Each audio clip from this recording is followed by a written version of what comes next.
তাদের জন্য আমরা আছি কখনো আমরা থেকে থেকে দিন রাত পাহাড় ইনশাআল্লাহ ইনসাফ জিন্দাবাদ ইনকিলাব ইনকিলাব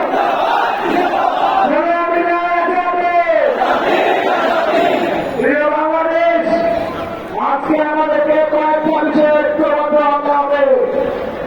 প্রথমত এই যে চত্বর, এই চত্বরের নাম আমরা ঘোষণা করেছি শহীদ ওসমান আলী চত্বর। এইটাকে এখন থেকে রাষ্ট্রীয়ভাবে সামাজিকভাবে স্থাপন করতে হবে, রাষ্ট্রীয় স্বীকৃতি লাগবে।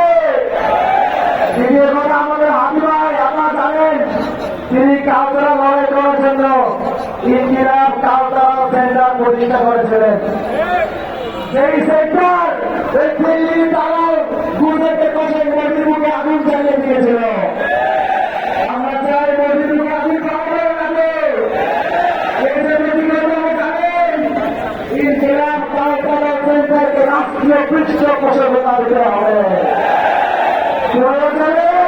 প্রয়োজনে ধানমন্ডি পক্ষে ইনকিলাব কাউতারা সেন্টার হবে। তার সমগ্র ব্যয়ভার গ্রহণ করবে বাংলাদেশের সরকার। তৃতীয় কথা, অপূর্ব ইন্টারেস্টের প্রতি কান খুলে শুনে রাখে শুধু ইন্টারেস্ট। যদি আমার পায়ের খুঁজে গ্রেফতার করতে না পারো, শুধু তোমাদের পদত্যাগের নয়, শুধু তোমাদের পদত্যাগের নয়, আমার পায়ের খুঁজে সেই ব্যক্তি চায় দেয়া চায় তোমাদেরকে পিছনে কাজ করা করা বলছে। আমার ভাইয়ের রক্ত